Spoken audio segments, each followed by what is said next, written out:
Dan berkati setiap kami Tuhan, berikan kami hati seorang murid, berikan kami telinga seorang murid Tuhan, yang mau mendengar suara Tuhan, yang mau diajar, dan mau belajar, bahkan mau mengajar Tuhan, sehingga sungguh kami boleh menjadi murid-murid Tuhan yang sejati. Berkati pemberitaan firman Tuhan pagi hari ini, agar setiap kami boleh diberkati tanpa kecuali. Terpujilah namamu ya Bapa, kami siap menerima kebenaran firman-Mu Tuhan, di dalam nama Tuhan Yesus. Kami sudah berdoa dan mengucap syukur. Kita yang siap boleh sama-sama katakan amin. Baik, Bapak Ibu, saudara sekalian, kita akan sama-sama merenungkan firman Tuhan pagi hari ini, yaitu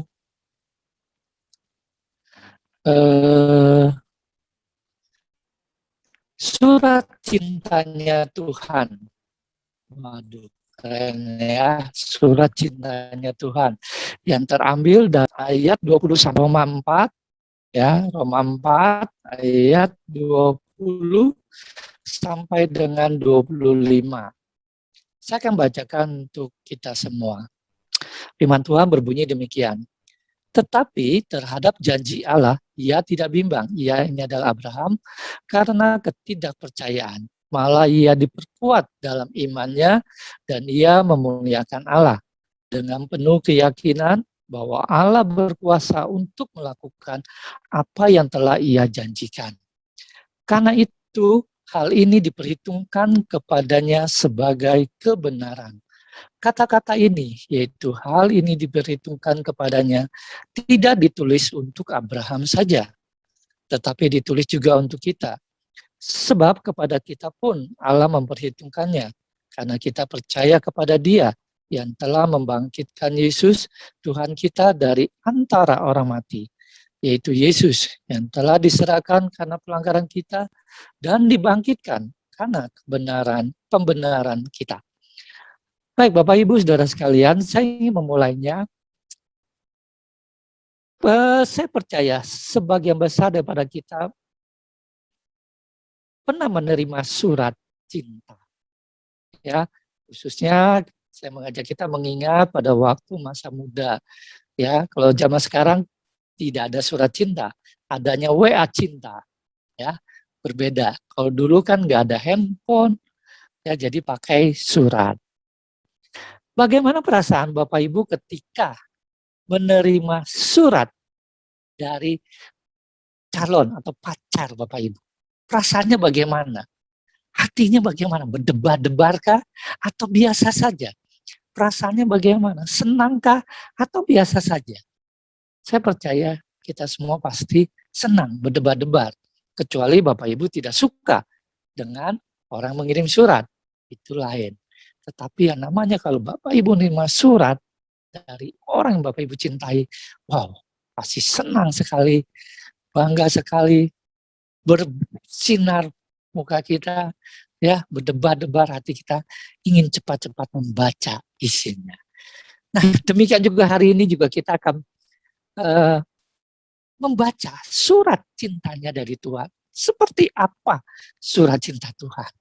Dan bagaimana ungkapan perasaan yang Tuhan sampaikan kepada kita sebagai orang-orang yang sangat dikasihinya.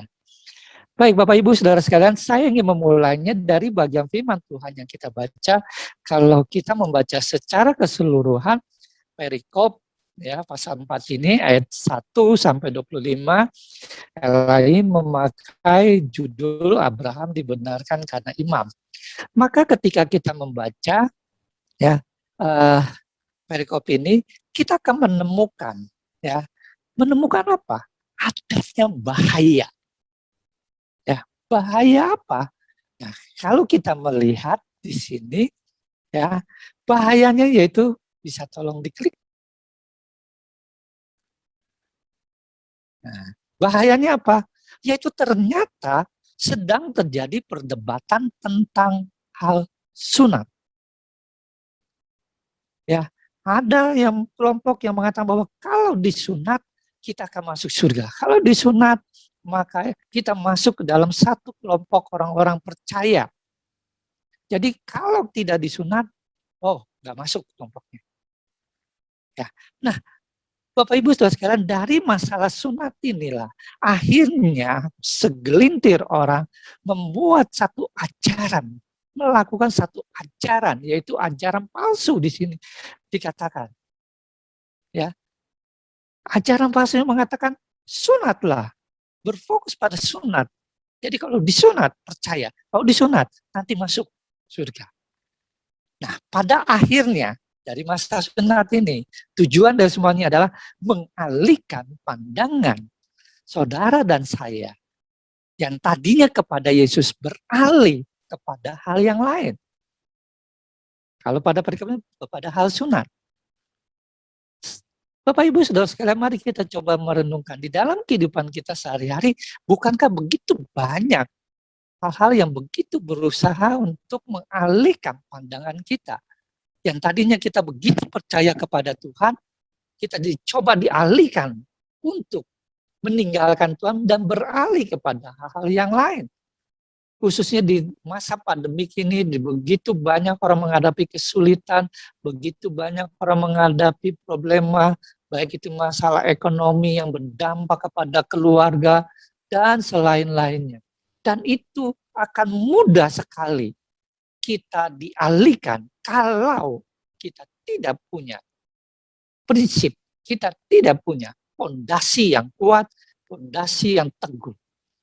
Kita akan mudah sekali digeser dan kita akhirnya beralih kepada hal yang lain. Ya, saya melihat, contohnya saya melihat banyak di berita itu menawarkan taruh duit 500 akan menjadi 5 juta.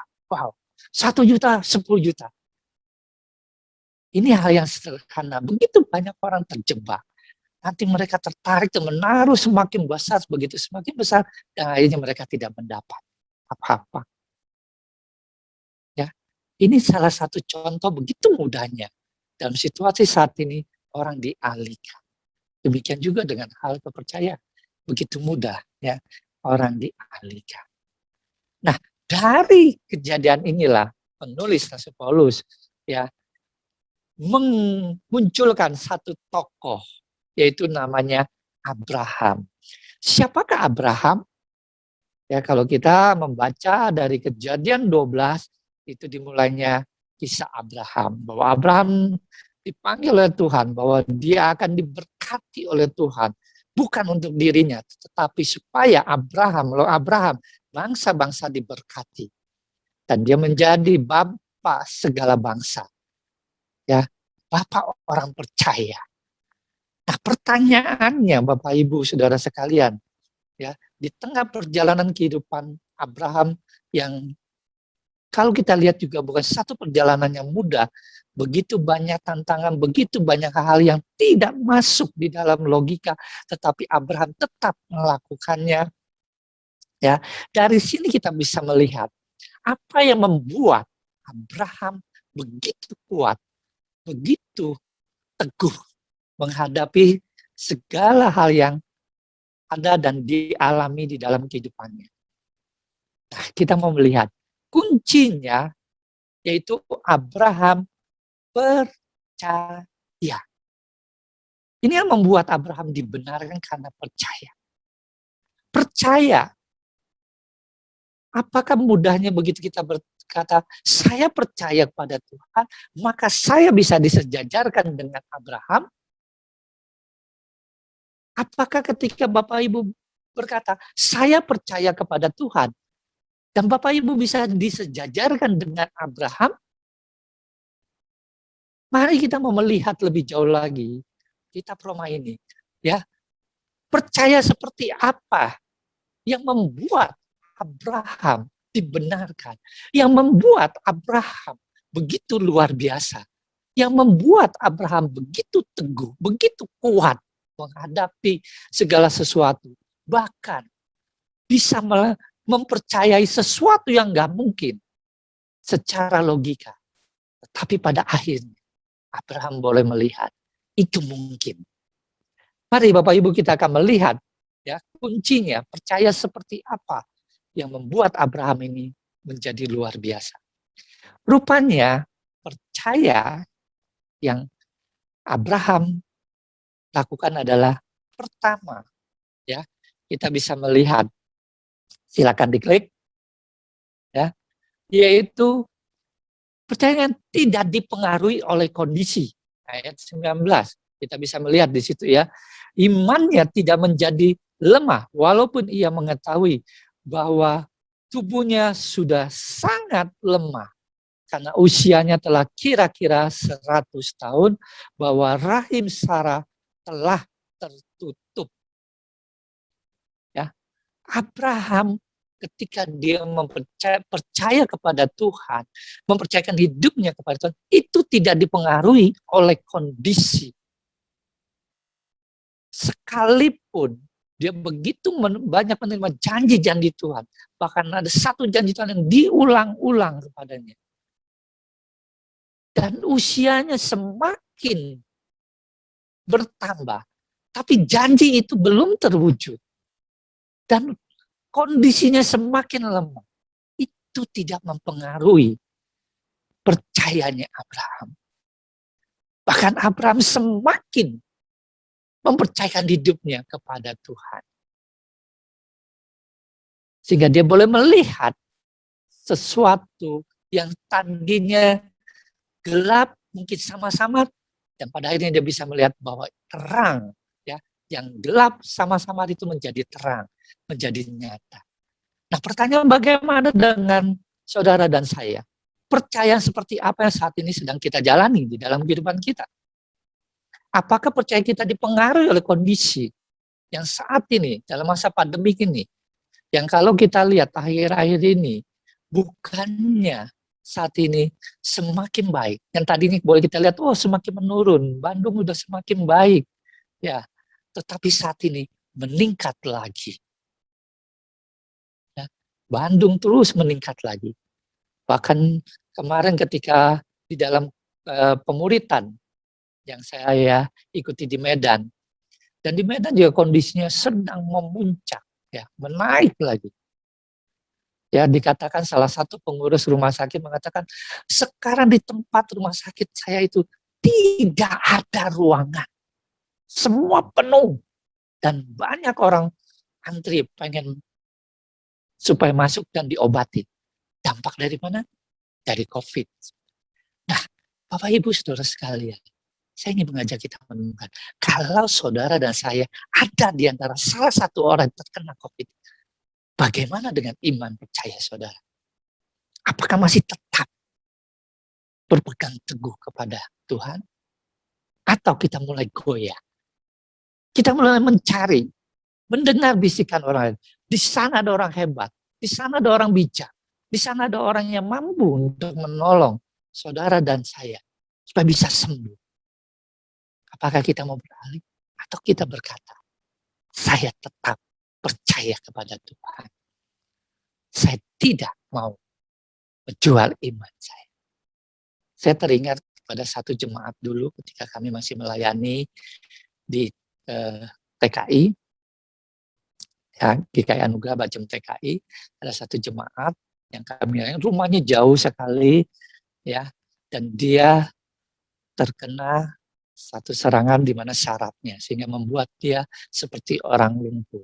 Jadi setengah badan ke bawah adalah mati rasa. Sedangkan yang masih bisa berfungsi setengah ke atas. Dia pernah ditawarkan oleh sahabatnya. Di Bogor ada seorang yang bisa menyembuhkan. Dalam 3 hari, kamu pasti bisa sembuh. Mau nggak? Ayo, saya antar. Saya akan bawa kamu ke tempat lain. Tetapi yang menarik dia katakan, dia ceritakan pada saya tidak mau menjual iman saya kepada Yesus. Saya mau tetap percaya pada Yesus. Saya terima apapun yang terjadi pada saya. Dan saya tahu Tuhan tidak pernah meninggalkan saya. Wow, luar biasa Bapak Ibu. Padahal dia baru percaya. Belum lama menjadi orang Kristen. Tetapi saya melihat satu iman yang teguh, satu iman yang kuat. Saya datang ke dia, saya dikuatkan. Bukan saya menguatkan. Tapi saya dikuatkan dengan perkataannya, dengan kesaksian. Sekali lagi, bagaimana dengan saudara dan saya? Apakah iman kita mudah dipengaruhi oleh kondisi? Yang kedua, Abraham memiliki iman yang tidak bimbang terhadap janji Allah. Di ayat 20 kita temukan. Tetapi terhadap janji Allah, ia tidak bimbang karena ketidakpercayaan. Malah ia diperkuat dalam imannya dan ia memuliakan Allah.